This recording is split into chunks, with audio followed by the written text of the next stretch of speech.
Por que interessa o estudo da natureza dos orixás? Porque também é princípio da dinâmica organizacional iorubá, princípio civilizatório, entre aspas, o autoconhecimento.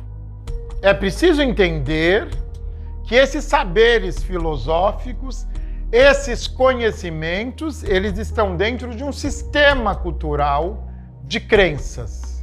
Para além da noção mítica, há uma outra noção que é a noção de saberes que vão nos orientar e vão nos ajudar na condução das nossas vidas. Então, nós precisamos nos reconectar a essa centelha ancestral, a essa centelha da natureza, a essa divindade ancestral. Por isso, todos nós também somos orixá. Axé.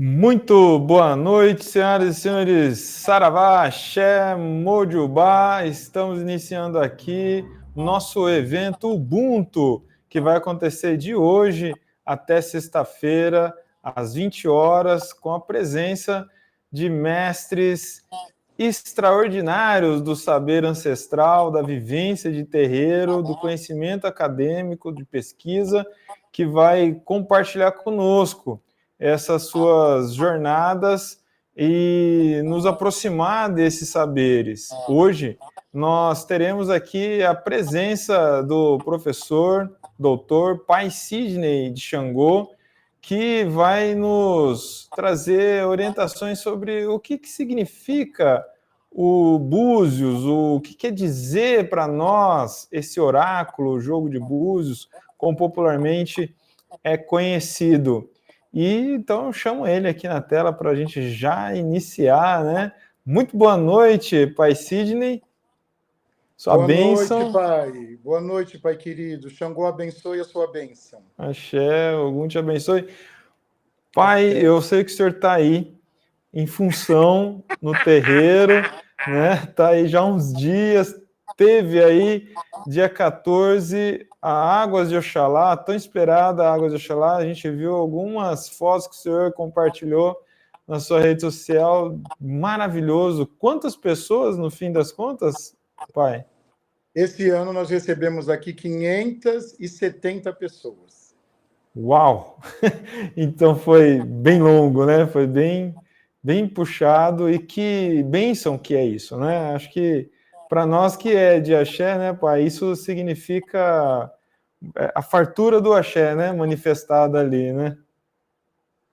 Eu penso que quando você consegue, não é, aglutinar, não é, reunir pessoas, não é, em nome da nossa ancestralidade, né, em nome dessa cultura espiritual afro-indígena, né, um número significativo de pessoas. Não são todos meus filhos, filhas e filhos, né? São pessoas de Umbanda, de Quimbanda, de Candomblé, que vêm louvar, não é, o grande Pai Oxalá, e são as águas da renovação.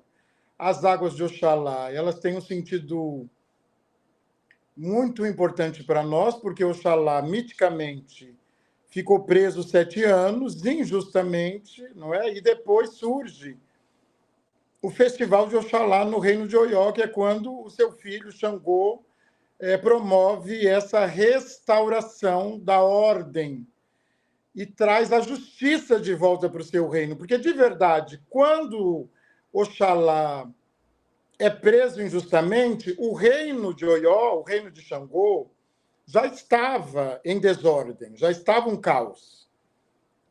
A injustiça já estava instaurada. Então, eu até tenho uma percepção, uma análise de que Oxalá se deixou aprisionar na condição de pai de Xangô, justamente para poder trazer de volta, depois de 7 anos de aprisionado indevidamente, injustamente, para trazer de volta para o reino do seu filho Xangô a ordem, a justiça, a restauração.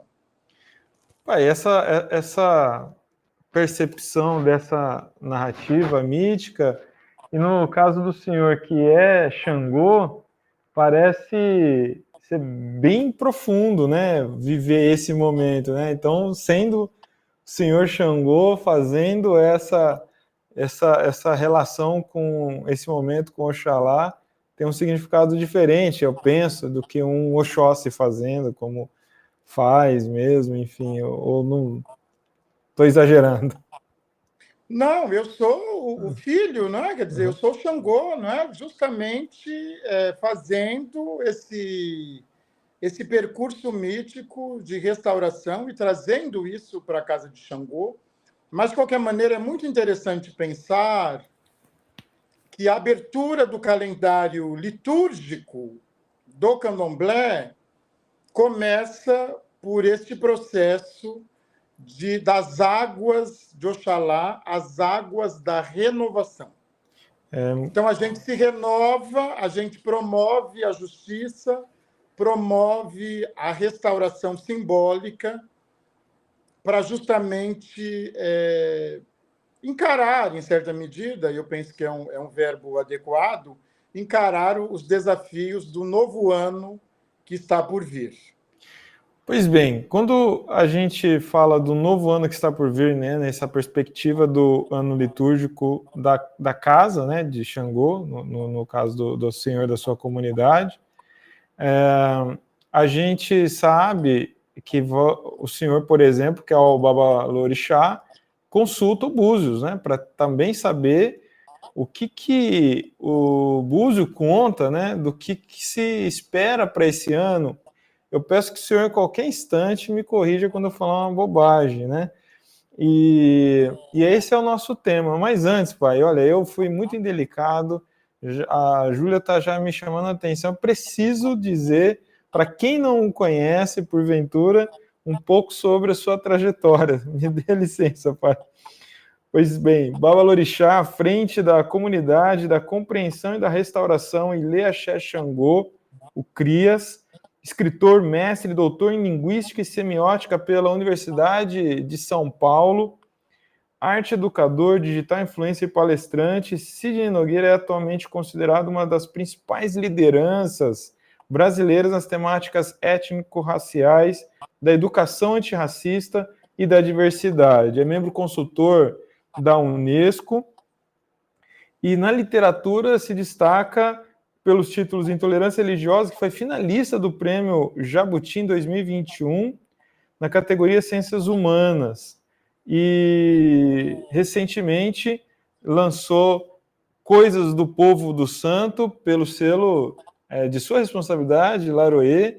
Então, é lindo esse livro, maravilhoso. Fica aqui já a nossa sugestão para você conhecer um pouco mais da poética do Pai Sidney, quando se trata da comunidade de terreiro, e também participa da coordenação, né, pai, do Giro Epistemológico para a Educação Antirracista, né, junto com a EQED, professora doutora Ellen, e que pela editora Pedro e João, de 2022, livro esse que a gente já comentou aqui em outras ocasiões, na nossa EAD Ubuntu, e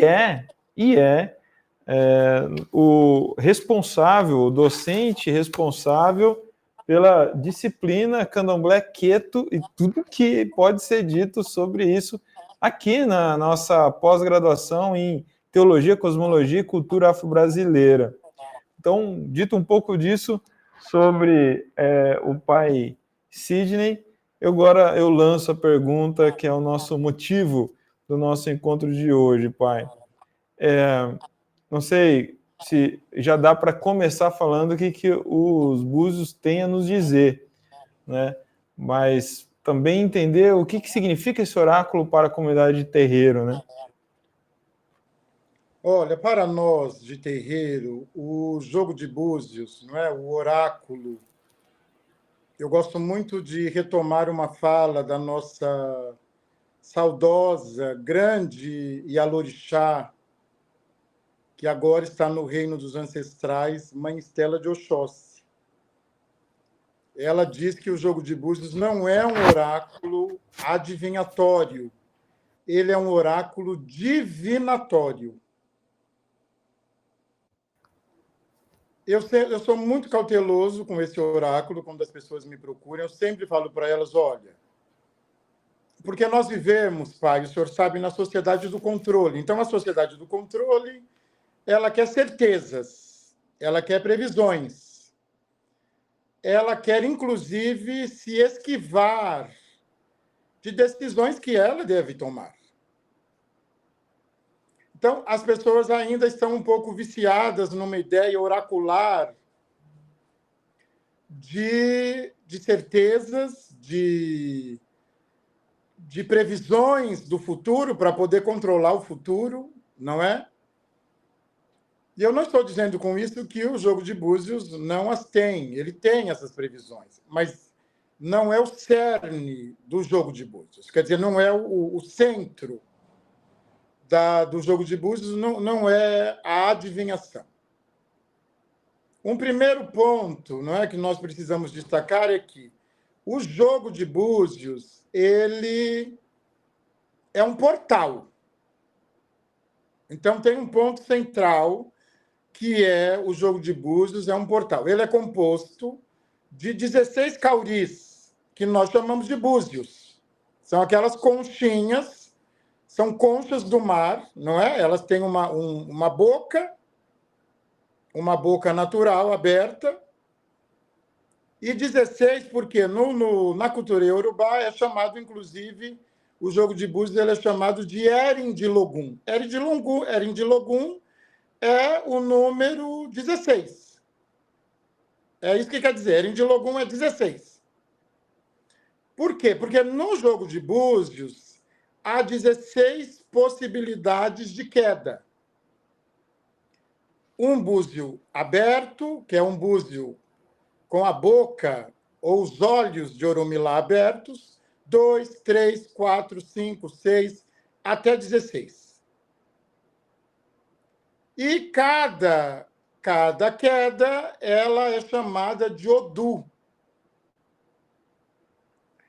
Eu gosto sempre de destacar, não é? Quer dizer, Odu é muito difícil de traduzir. Até a gente pode ser até um traidor na hora de traduzir. Mas eu tenho uma possibilidade de interpretação que é a seguinte.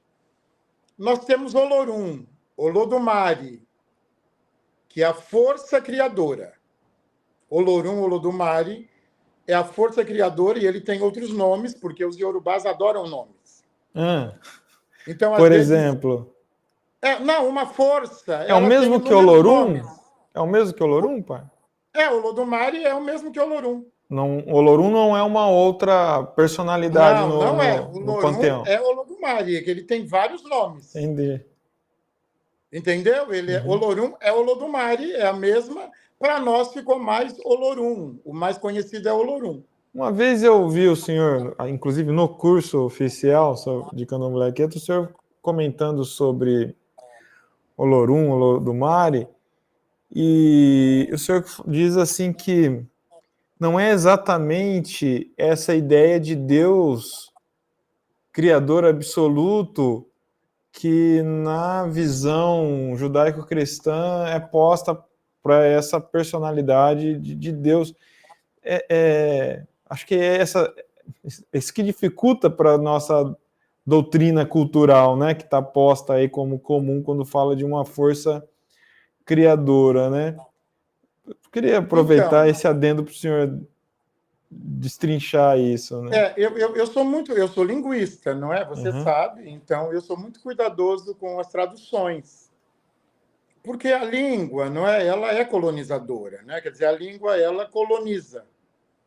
E quando você faz uma tradução, naturalmente você traz para a sua língua, não é?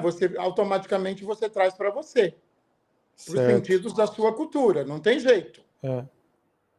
Então, veja bem, Olorum, Olodumare, veja que eu nomeio como força criadora ou pré-existência. Então, é tudo aquilo que veio antes, são os primórdios. A origem de tudo é Olorum Olodumare. Por que que Deus, que a tradução Deus, ela não contempla Olorum e Olodumare? Não contempla porque, primeiro, que Deus é pensado da perspectiva patriarcal, do patriarcado. Certo. Uma persona masculina. Exatamente, uma pessoa masculina do patriarcado, o pai.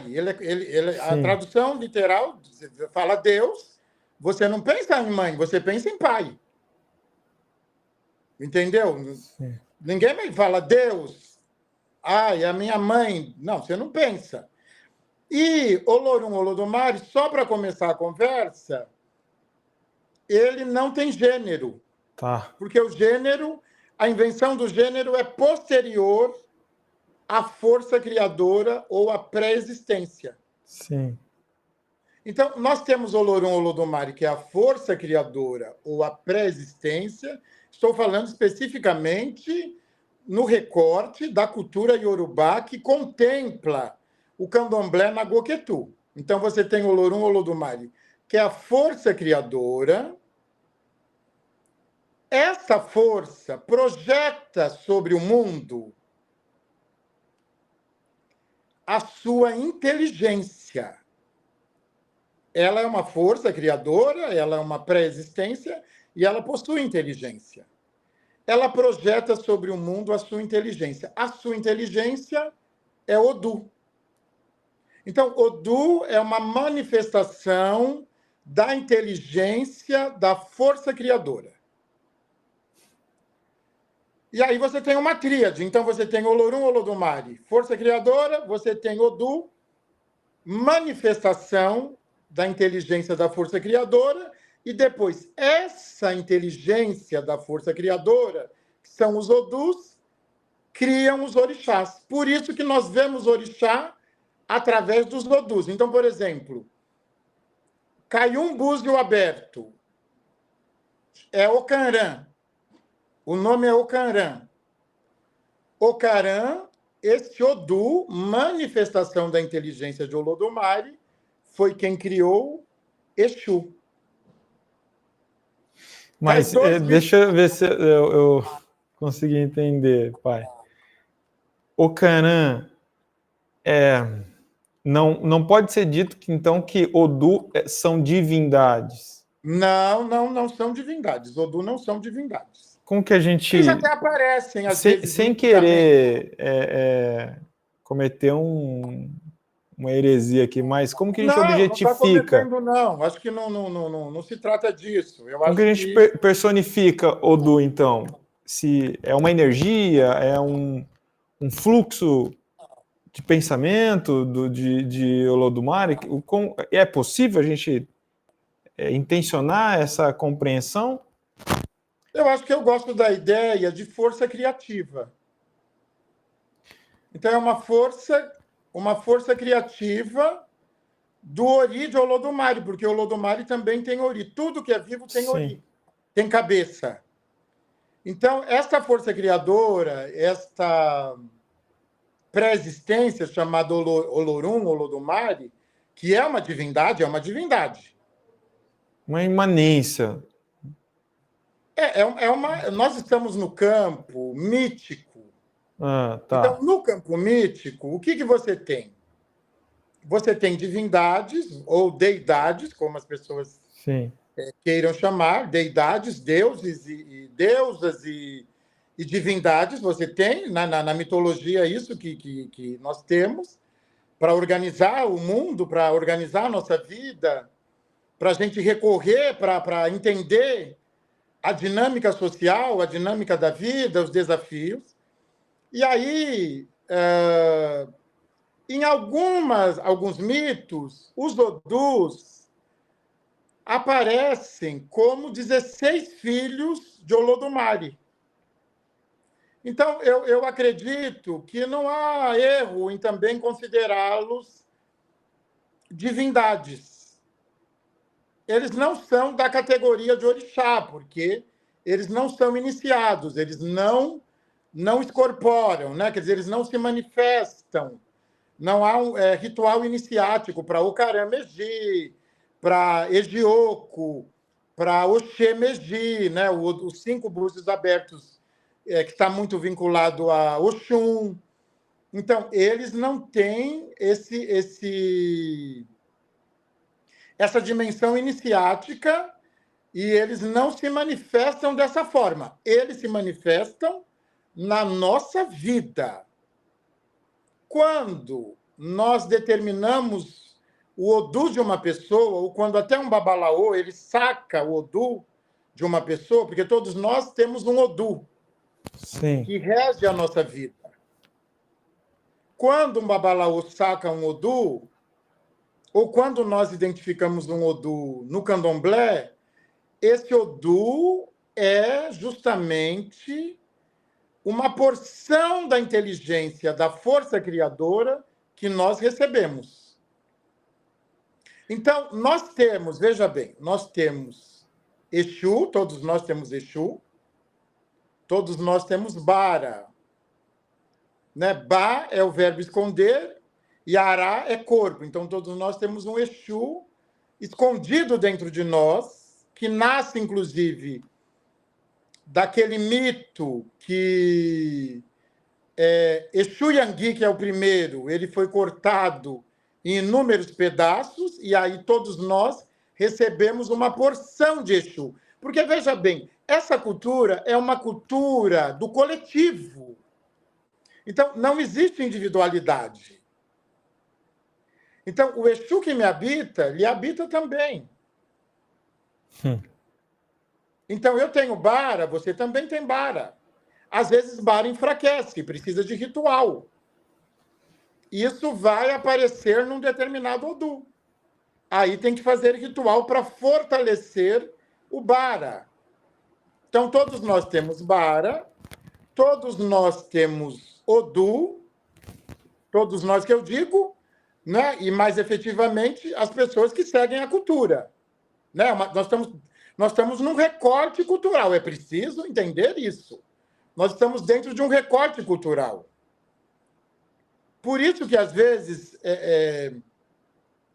a compreensão requer um distanciamento de tudo que nós sabemos e aprendemos, porque é um outro recorte. Então, todos nós temos Exu, que é Bara, um Exu escondido sobre nós. Quem fala muito sobre isso é meu querido amigo, professor, irmão, Pai Márcio de Jagum, que é nosso colega aqui de curso. Vai estar aqui amanhã com a gente no evento. Exato, ele é especialista nisso, já leva para ele a questão do Bara. Nós temos Odu, nós temos Ori, todos nós temos Ori, cabeça, a cabeça como divindade, que também é especialidade dos estudos do professor Márcio de Jagum, e aprendi muito com ele sobre Ori, e nós precisamos, isso é muito da nossa cultura, dar nome a quem nos ensinou. Porque quando você dá nome a quem lhe ensinou, você está ancestralizando essa pessoa. Você está dizendo, ela nunca vai morrer porque ela me ensinou, eu vou ensinar outras pessoas, e eu tenho que dar o nome de quem me ensinou. Então, o Pai Márcio é uma pessoa que me ensinou muito sobre Ori, eu tenho que referenciá-lo. Perfeito. E isso é fundamental fazer. Na nossa cultura, isso é importante. Então, todos nós temos Exu, todos nós temos Ori, todos nós temos Odu, e todos nós temos o nosso Orixá. E aí, qual é o papel do Eren de Logum, dos 16 búzios que são lançados nas nações de candomblé? Eu quero destacar também, para ser respeitoso, que o Batuque do Rio Grande do Sul também usa jogo de búzios, mas eles usam 8 búzios, eles não usam 16. Eles têm uma outra metodologia que eu, confesso, não domino, não vou poder explicar, porque seria desrespeitoso da minha parte. Mas também é jogo de búzios.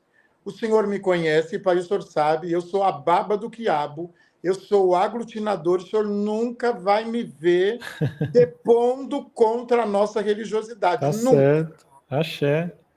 Se eu não puder colar, somar, aglutinar, dividir, eu não vou. Passa longe, né? Não, eu não quero, É, porque isso é contra, inclusive, a a natureza. natureza de Xangô. A natureza de Xangô é a rocha. O que é a rocha? A rocha é o amálgama de minerais. Então já é aglutinação. A natureza de Xangô é a amargura insuportável do orobô, de uma noz chamada orobô. É uma amargura insuportável que une tudo, esse amargor que une. E a baba do quiabo que cola tudo. Então, a minha natureza... As pessoas falam para mim, para o senhor está tudo bem, o senhor não vê defeito? Eu falo, gente, não é o meu papel. Juiz é Xangô.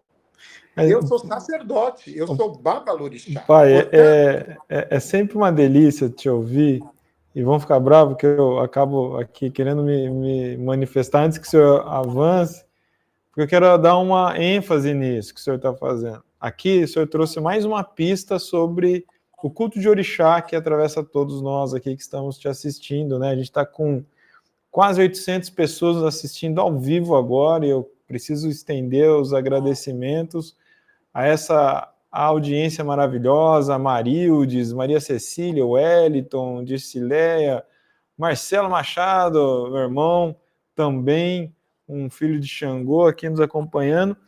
E isso que o senhor está falando sobre, olha, eu sou a baba de Xangô, que é um sentido figurado, né? Eu sou a rocha, o aglutinador, isso é disso que se trata viver a filosofia, a cosmovisão de orixá na prática, né, pai?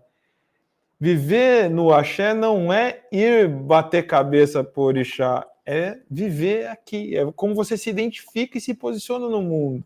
Que lindo isso, né, pai? Olha, eu sou a parte de Xangô que une. Quem julga é ele, né? exato, eu não sou juiz, eu sou filho de um juiz. O juiz é Xangô, eu não sou juiz. As pessoas, o senhor sabe, né? Eu tenho meu trabalho no Instagram, não é? E as pessoas me mandam 1000 coisas, querendo que eu reposte, que eu faça avaliação, que eu denuncie.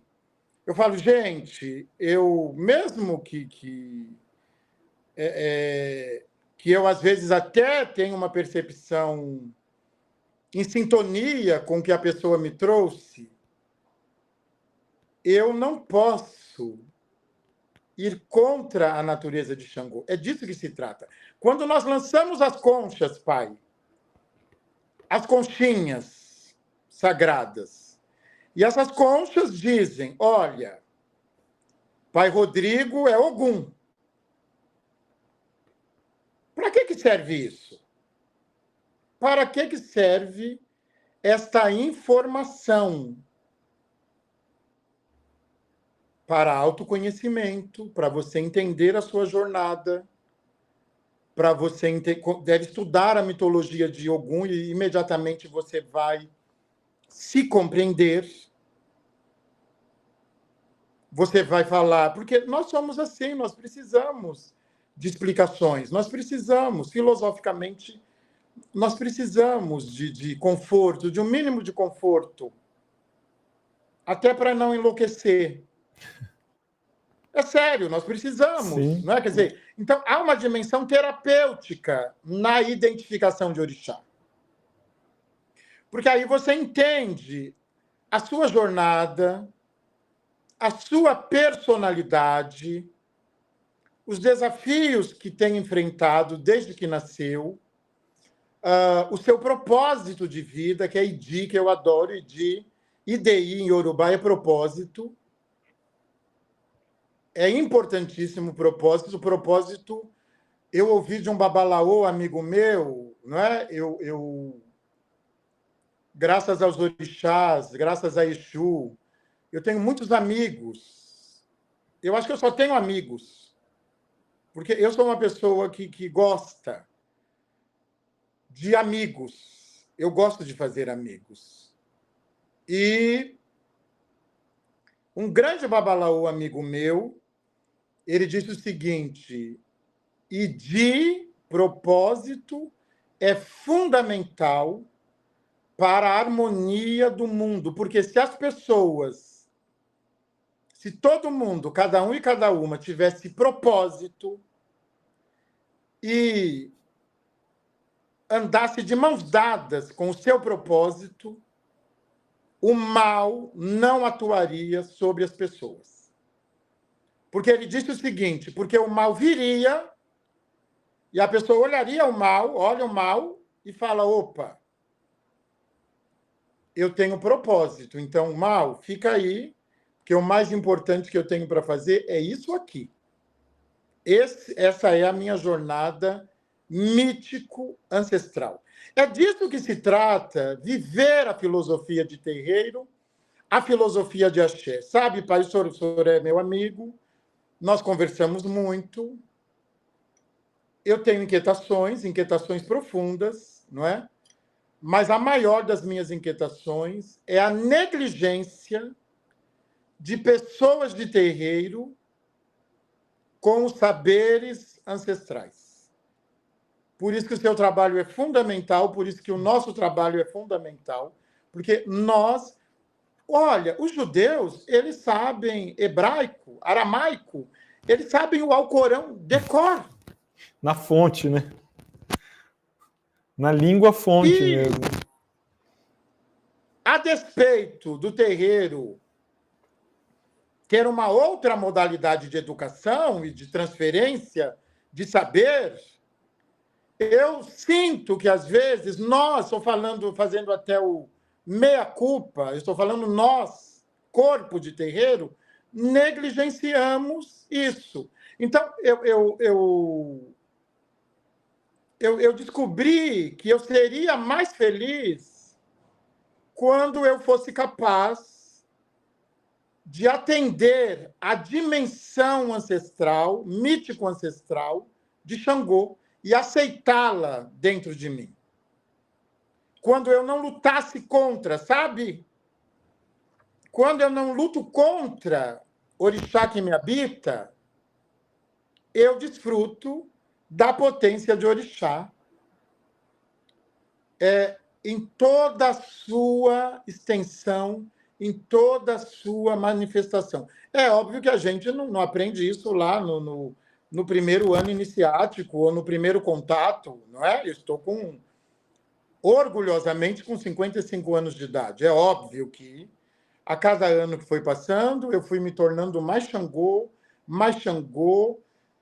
e quando nós lançamos o jogo de Búzios, não é? E temos a certeza, né? Falamos, olha, você é Iemanjá. Iemanjá está se apresentando aqui como a sua mãe de cabeça. O que isso significa? Significa que você precisa de Iemanjá. Porque o Lodumare Olorum é tão generoso que ele nos dá o que precisamos, não o que somos.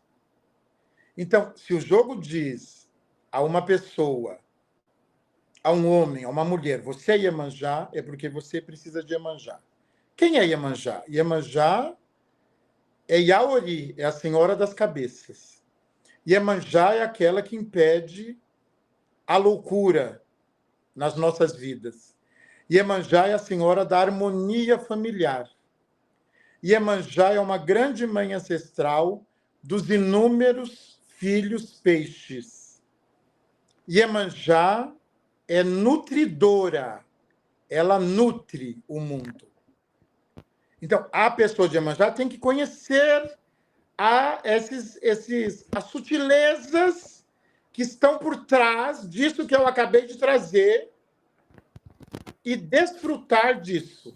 Então, esse é um aspecto do jogo de Búzios, e não é que, pronto, Iemanjá, Oxum, e a pessoa tem que correr e se iniciar. Não, a iniciação nem é para todo mundo. A iniciação não é Nós não somos de uma religião de conversão de massa, não é? Então, esse é um aspecto que se apresenta pelos 16 olhos de Orunmilá, que são os 16 Odus que se apresentam no jogo de Búzios. Aí a gente entende Odu aqui, pai. A gente ouve com qualquer pesquisa mais simplória, por aí vai dizer que Odu é destino. Me parece que é meia verdade isso, né? Pelo que o senhor está colocando aqui, é simplificar demais. O senhor consegue me fazer entender melhor isso? Não, eu acho que você já entendeu bem, você já entendeu bastante. Eu penso que é sobre isso. Destino serve para a gente compreender Odu, mas é uma meia-verdade. Eu acho que é isso mesmo, não contempla o todo de Odu, entendeu? Uhum. Odu, sim, ele determina, mas ele determina o nosso caminho, a nossa jornada, o nosso destino, mas nós temos um outro ponto que nós precisamos compreender, que nós estamos numa cultura da mutabilidade, então nada é fixo. Isso é importante, muito importante. Então, essa noção de destino, porque a noção de destino ela é hermética, ela é fixa. É te colocar numa caixinha ali, né? Exatamente. E aí, por isso que eu penso que a palavra destino, em alguma medida, contempla a noção de Odu, até a compreensão de Odu, em alguma medida, mas ela não contempla totalmente, porque nós estamos numa cultura da mutabilidade, nós estamos numa cultura em que o destino ele pode se alterar em virtude do nosso caráter, em virtude das nossas escolhas. O destino ele é moldável, ele é flexível, ele não é, ele até foge um pouco da noção fixa de destino. E aí é justamente para isso que a gente vai até o jogo. Tá. E sai com alguma cerimônia dali, né? Que é um bori, um ebó, alguma coisa. Exato, que é para organizar. Porque você vai... Porque, primeiro, é o que eu disse, o jogo de Búzios é portal. Então, ele é portal Orun Aie. Orun é o universo dos orixás, dos ancestrais, da espiritualidade. Lá não há corpo físico. No Orun não há corpo físico. A única dimensão na qual nós desfrutamos de corpo físico é o Aie, aqui onde nós estamos agora. O Aie é uma dimensão paralela ao Orun. O Orun, ele é uma dimensão mercado. Ele pertence a Exu. Então, aqui é o mercado. Eu não gosto dessa tradução de céu e terra, eu tenho verdadeira ojeriza a céu e terra, né? Porque é de outra cultura, não é dessa cultura. Então, o Orun é a dimensão espiritual para a gente. É a dimensão espiritual. Aqui é a dimensão da materialidade, da corporalidade. Aqui é a dimensão do mercado. Ah, tá. Então, o que a gente veio fazer aqui? A gente veio fazer boas trocas.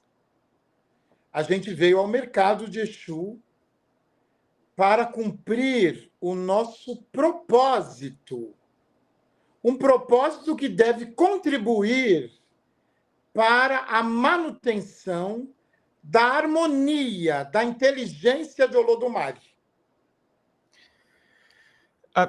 Duas coisinhas rápidas, assim, para sintetizar. Nesse caso, você falou agora que a gente vem aqui para viver ou concretizar um propósito, que aí vem ao encontro, eu entendo, ao encontro de Odu. E aí o senhor também falou que o destino como algo pétreo não está ali, não é dessa forma que vai ser visto, Odu, porque você pode alterar, você afeta essa perspectiva através das suas decisões do caráter. Mas eu já vi algumas sugestões também de dizer que o orixá define o nosso caráter, o Odu define o nosso caráter. Então também há um equívoco nisso, né? O caráter é de quem, né? Nessa filosofia. O caráter não é de orixá, o caráter não é de Odu, o caráter é de Ori. Tá. Há uma frase que diz que o caráter alimenta Ori. Inclusive, o caráter é Iuá, que é considerada uma divindade, o caráter é uma divindade, e ela é aquela que nutre Ori. O bom caráter é o que Ori precisa para cumprir o seu propósito no mundo. Tanto que, miticamente, quando nós vamos para o lado do mau caráter, da injustiça, do crime, Orumilá, que tem a data do fim das trocas no mercado de Exu, Aie, que tem a data do nosso retorno à massa de origem, Orumilá retira dias da nossa jornada aqui no Aie. Ele retira dias. Há um dia marcado e nós podemos perder dias de vida de acordo com as nossas escolhas. Eu gosto muito, o senhor já me ouviu falar disso, o que mais eu amo na cultura iorubá, sabe o que eu mais amo na cultura iorubá? Que falta muito no Brasil e nas religiões hegemônicas, autorresponsabilidade. Essa cultura, ela está dizendo o tempo todo: se você fizer isso, você vive mais. Se você fizer isso, você vive menos. É responsabilidade sua. Eu falo aqui para os meus filhos, eu falo, olha, a despeito do racismo, da misoginia, do feminicídio, do machismo, da transfobia, da LGBTfobia, a despeito de tudo isso, que são dimensões sobre as quais nem sempre nós podemos atuar e até combater no nosso cotidiano, há uma dimensão na nossa vida sobre a qual nós podemos atuar. Essa dimensão é a dimensão de Ori. Essa dimensão é a dimensão de Iuá, do caráter. Quando nós jogamos búzios, há um Odu, Ejonile. Ejonile ou Egionile. São cognatos. São palavras aparentadas que significam a mesma coisa. Esse Odu são 8 búzios abertos. Ele é o Odu de Ori. E quando ele cai, imediatamente você já sabe que a pessoa que Ori está pedindo autocuidado. Olha, o seu Ori está pedindo autocuidado. Olha, o seu Ori está pedindo um pouco mais de atenção. Existe um tipo de ebó, que é o ebó comportamental. Nós temos ebós rituais, ebós com elementos da natureza, com grãos, com animais, mas nós temos ebós importantíssimos, que são ebós comportamentais, que se voltam justamente para esse princípio sociológico da autorresponsabilidade. Então, Um dia, Ori acordou o pai muito infeliz, está nesse Odu, é um dos mitos desse Odu. Ele acordou muito infeliz, sabe, ranzinza, reclamão, e reclamando que nada dava certo para ele. Não, nada dá certo para mim.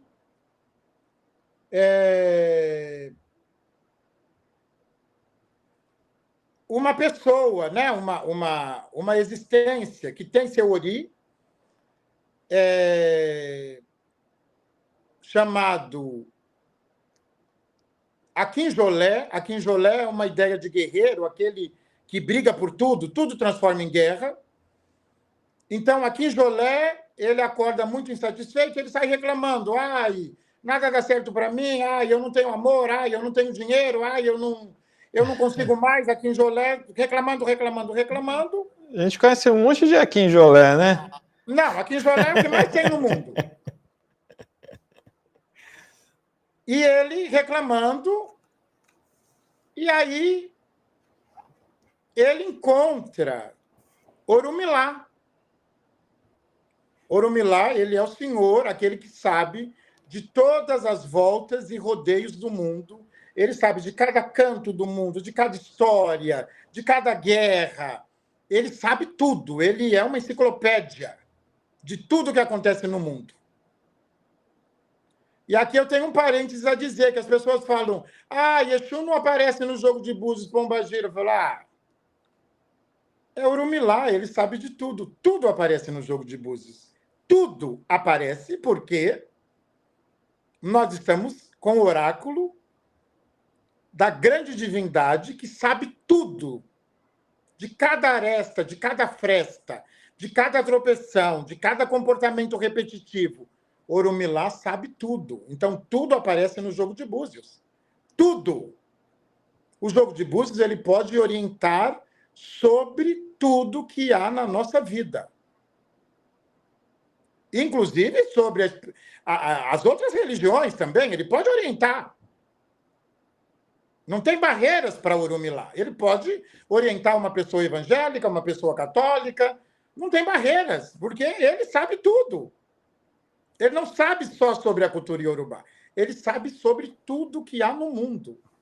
Bom, Akinjolé estava infeliz, encontrou Orumilá, foi reclamar para Orumilá da vida. Eu não tenho amor, eu não tenho amigos. Eu estou passando fome. Orumilá, até um pouco irritado, falou: tá bom então. Então vamos lá ver, vamos consultar. Vamos consultar o oráculo. Há um outro oráculo, que é o Opeleifá, não é? Que é um oráculo também que traz Odu, mas ele...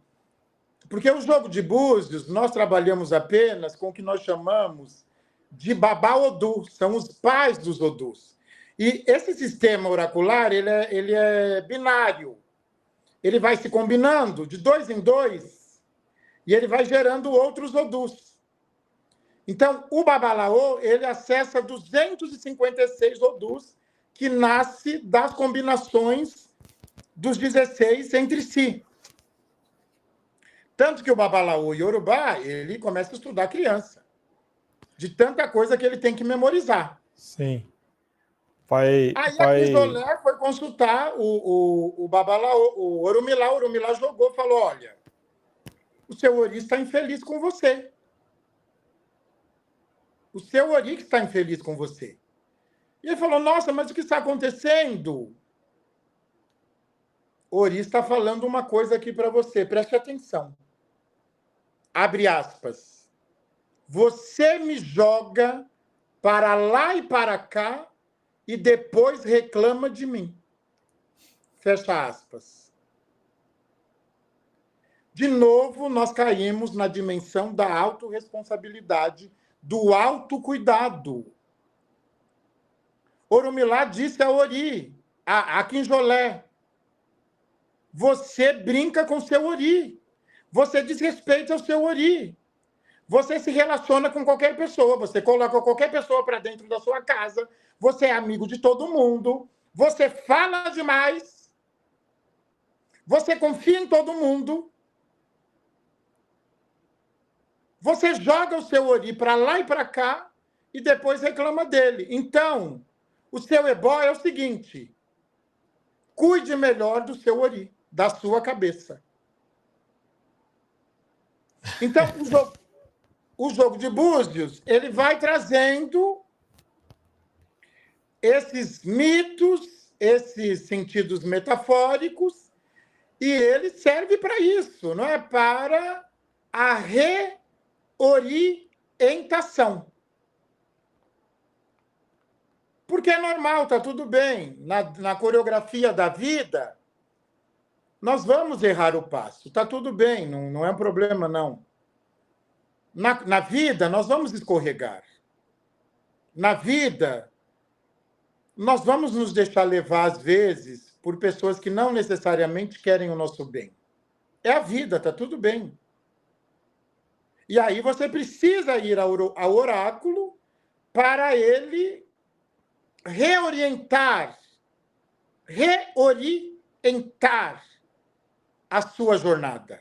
Para ele dizer, olha, é hora de ir, é hora de recuar, é hora de falar, é hora de silenciar. Há um outro provérbio, em Odimeji, no 7º Odu. Ele diz o seguinte: a morte não mata, são os excessos que matam. Então, é preciso viver com ponderação. É preciso respirar, é preciso encher os pulmões de Oxalá, de ar. Oxalá é o ar. Sabe, nós estamos numa sociedade muito beligerante, muito sartriana, sabe? O inferno são os outros. É mentira isso. Mentira. É transferência total de responsabilidade. Olha que bonita definição que a Andréa Afonso colocou aqui, pai. Jogo de búzios seria a receita que alinhada ao remédio, seria a autotransformação do ser, resultaria em um caminho mais pleno. A turma está entendendo. Isso, tá brilhando, pai. Olha só, o Odu ele tem duas faces, tanto que todo Odu ele tem Meji. Meji quer dizer dois. Então, é Ocarã Meji, Eji Oku, Eta Ogundá Meji, Irosum Meji, Oxê Meji, tudo tem Meji. Por quê? O que acontece? Os Odus eles têm duas faces complementares. Porque a cultura iorubá não divide com tanta intensidade a noção de bem e mal. Ela não é tão dicotômica. Então, todo Odu, ele traz consigo, como é a inteligência, desafios e superação de desafios. Os desafios, eles têm um nome. É quando essa porção da inteligência de Olodumare está em Ibi, que nós identificamos no jogo de búzios. Quando a caminhada está fértil, está suave, a pessoa está caminhando no sentido de superação dos desafios, nós chamamos de Ire, é a caminhada da boa sorte. Então, nós temos que aprender com o Odu, com os orixás, com o Ori, com os saberes ancestrais, a caminhar suavemente. É preciso caminhar suavemente. Quer dizer, quando o jogo ele indica um ebó comportamental aliado, eu sempre falo aqui, quando as pessoas vêm fazer ebó, vêm fazer buri, vêm fazer uma limpeza espiritual, comida Exu, abara, enfim, vem dar uma oferenda, eu falo, olha, 50% é magia, 50% é comportamento. E a magia eu garanto que dá certo, o resto é com você. Exato. A magia, não, eu estou partilhando, eu estou me partilhando, que aquele que executa o ebó, ele partilha a sua força vital, que depois ele precisa repor. Então, eu falo para a pessoa, eu pergunto para ela, eu falo, olha, você vai se comprometer com o ebó? Você vai se comprometer com a força vital que eu estou partilhando com você? Você vai se comprometer com algo que me é muito caro, que é a minha identidade, que são os saberes ancestrais negros, que eu aprendi com a minha Lorixá Maiara de Oxum, aprendi com grandes babalorixás que passaram na minha vida e me ensinaram, pai Reizinho de Oxoguian, com a minha mãe, a Lorixá Joésia de Oiá, com o pai de santo dela, pai Tonhão de Ogum, pessoas que partilharam axé comigo, porque saber é axé, que a gente não tira nada da cartola. Não é? Quer dizer, a gente teve nós tivemos professores.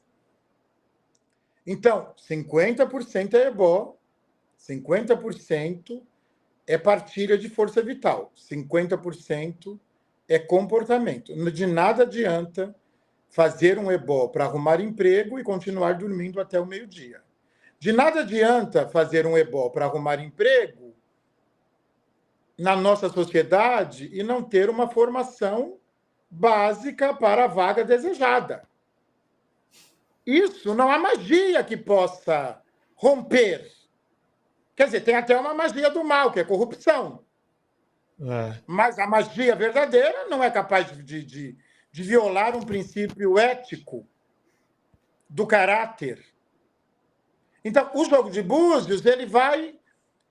Tem uma coisa que eu adoro no jogo de búzios, que é o jogo de búzios é um portal, portanto, ele também já é um ebó. Quando você vai até o jogo de búzios, você está indo até Orumilá, que é uma divindade poderosa, você está indo até Exu, você está indo até todos os orixás, você está se ajoelhando diante deles e eles estão lhe vendo, portanto, ali já começa a magia.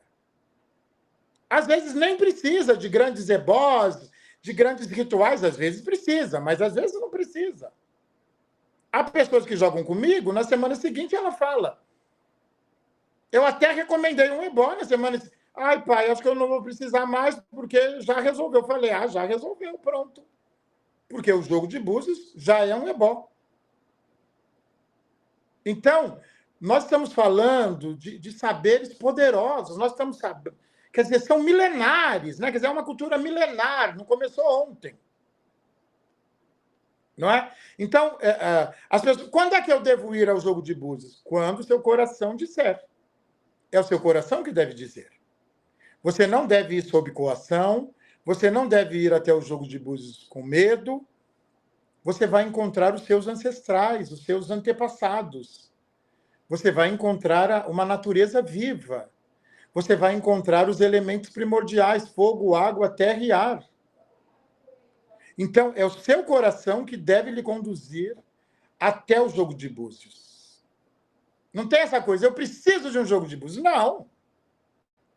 O seu coração é que deve lhe conduzir. Perfeito. Pai, estou preocupado com o horário do senhor que está já batendo aí. E tá É tão... tão gostoso, você sabe que eu sou apaixonado. Não tá é? maravilhoso. Olha, nós estamos aqui com mais de 800 pessoas encantadas com a sua partilha. A minha partilha, o senhor me conhece, ela vem do coração. Axé. Agora, tem duas perguntas que eu não posso deixar de fazer, que estão colocando aqui aos montes, né? Quando se vai numa leitura de Búzios e aparece a sentença de que, olha, tem dois orixás brigando pela sua coroa. Como que é essa interpretação da sua parte, pai? Olha, essa é uma tradução de um acontecimento, é uma tradução rasa de um acontecimento. Tá. É uma tradução para o leigo, não é? O que acontece? Nem sempre um único jogo de búzios ele é suficiente para determinar o que eu chamo de orixalidade da pessoa, porque orixalidade são os orixás que regem a nossa vida. Que vieram para nos proteger, para nos apoiar, para explicar a nossa jornada aqui no Aie. Então, um único jogo de búzios, a gente não é, às vezes, suficiente. Às vezes é. Às vezes o babalorixá e a lorixá, o olhador, o intérprete dos odus, ele bate o martelo. Olha, é isso. Eu penso, sabe, Pai Rodrigo, nós estamos num momento da pressa, né? Da velocidade. Todo mundo quer saber logo das coisas e querem saber logo do seu orixá.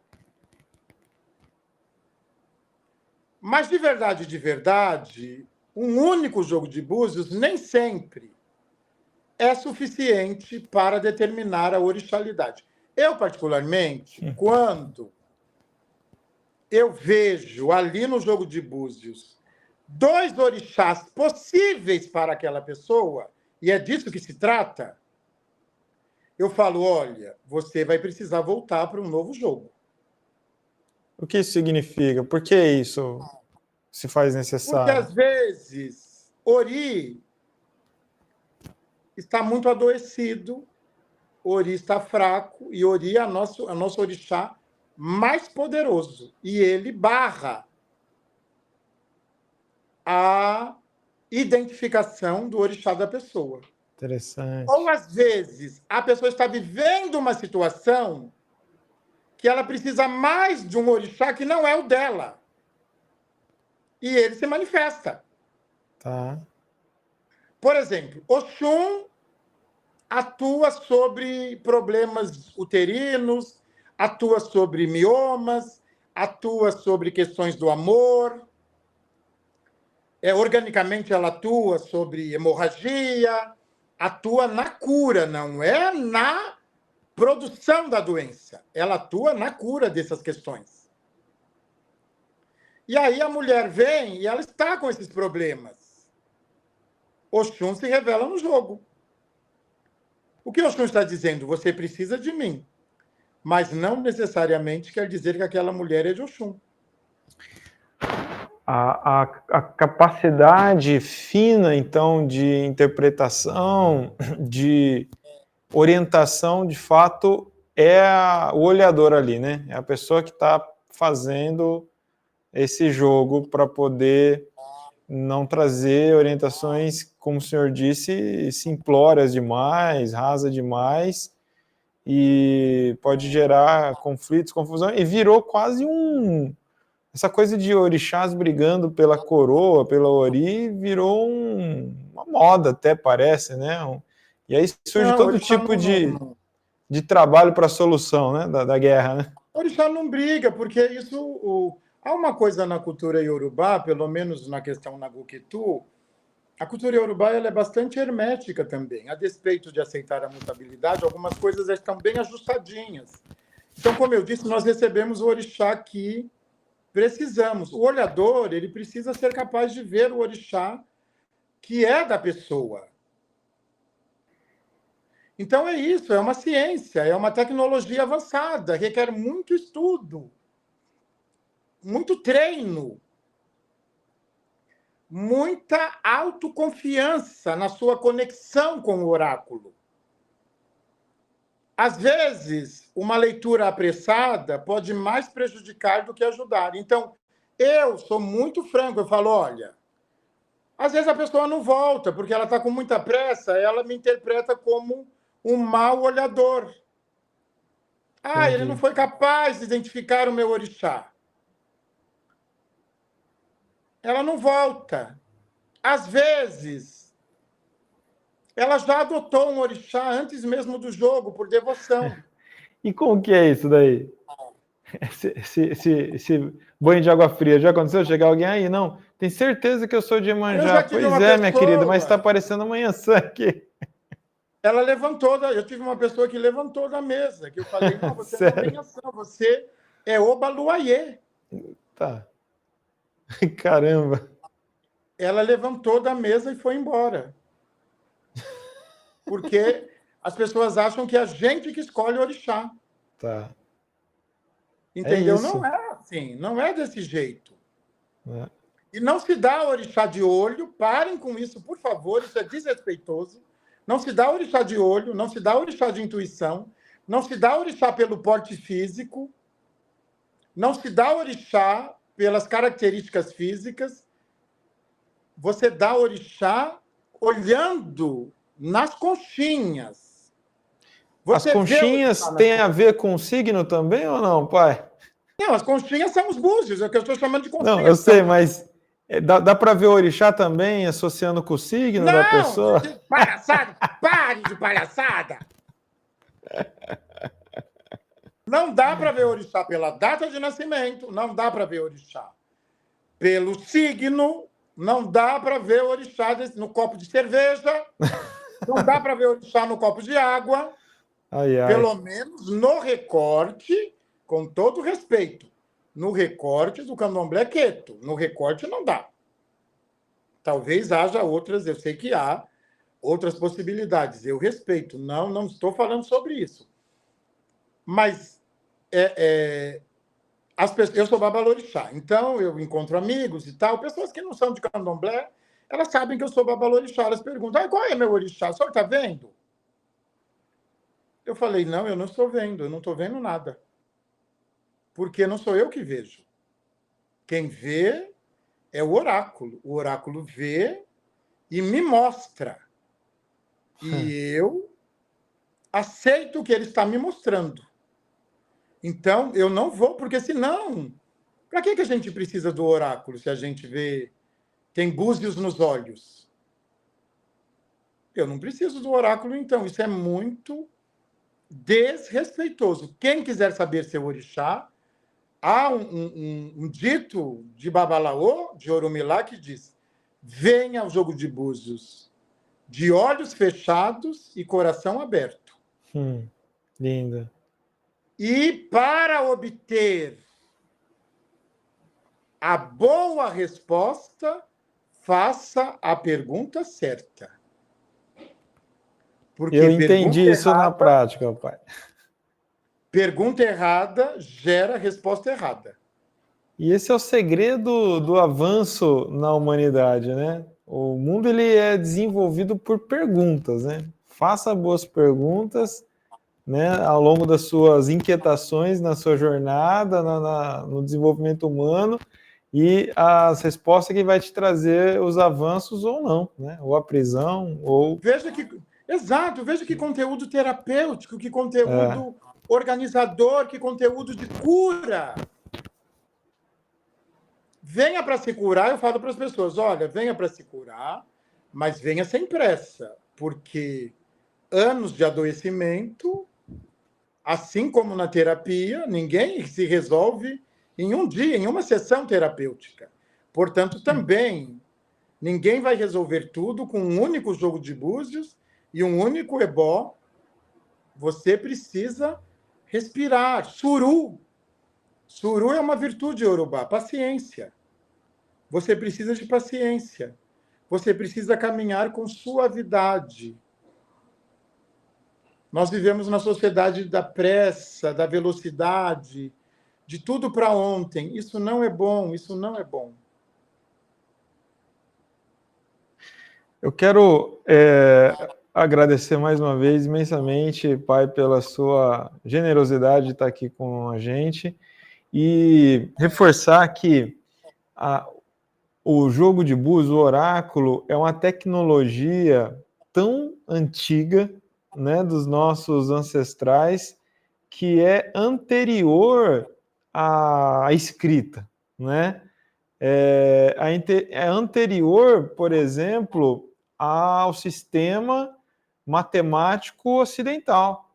Então, não dá para descobrir o orixá por numerologia eurocêntrica, não dá para descobrir o orixá por data de nascimento, porque esse calendário gregoriano não existia também à época que desenvolveram essa tecnologia. Faz sentido, pai? Não, faz muito sentido, não é? Eu acho que a gente precisa, às vezes a gente cai nessas armadilhas, por conta da velocidade mesmo, da pressa, e aí tem tudo, né? Tudo junto, misturado, enfim. Eu acho que a gente precisa... eu tenho insistido as pessoas estudem. Mesmo você que não vai jogar búzios, você pode estudar. Você pode saber sobre o Udu. É um conhecimento. Todo mundo pode saber. Uhum. Tem.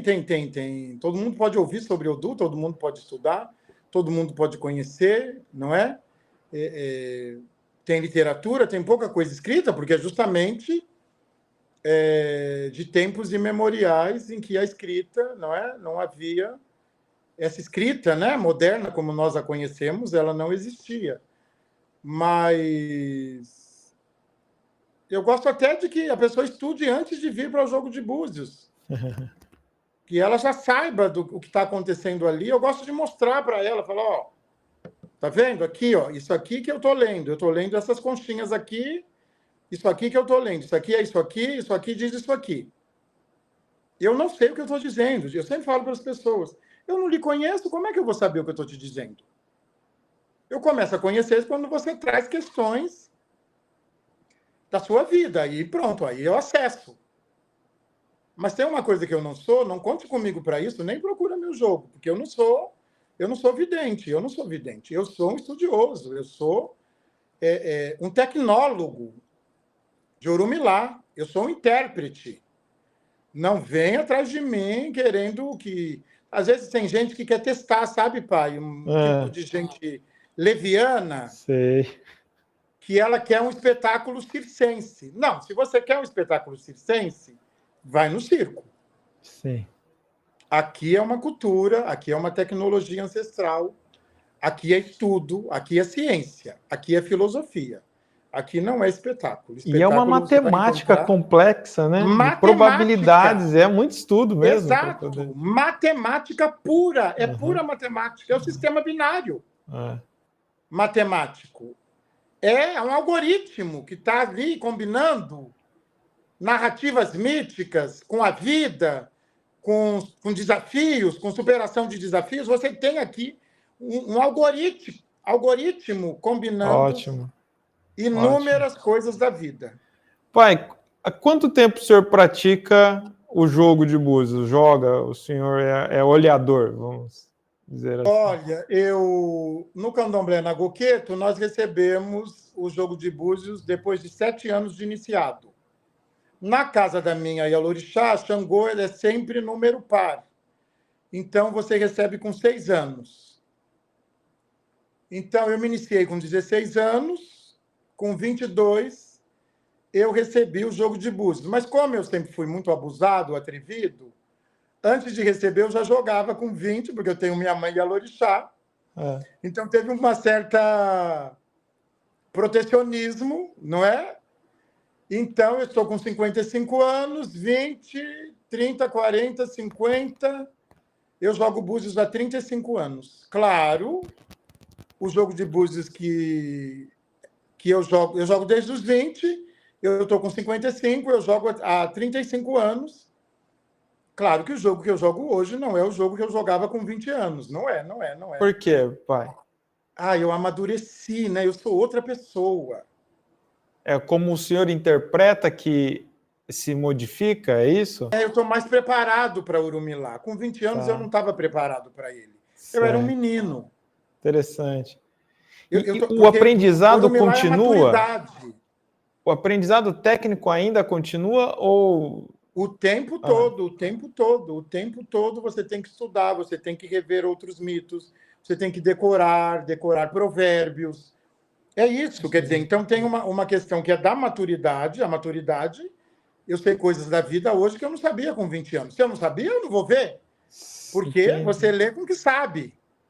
Entendi. Interessante Todos isso. Todos nós lemos com o nosso repertório. Meu repertório com 20 anos era muito reduzido. Hoje eu tenho um repertório de vida, um repertório mítico, um repertório da própria tecnologia muito amplo.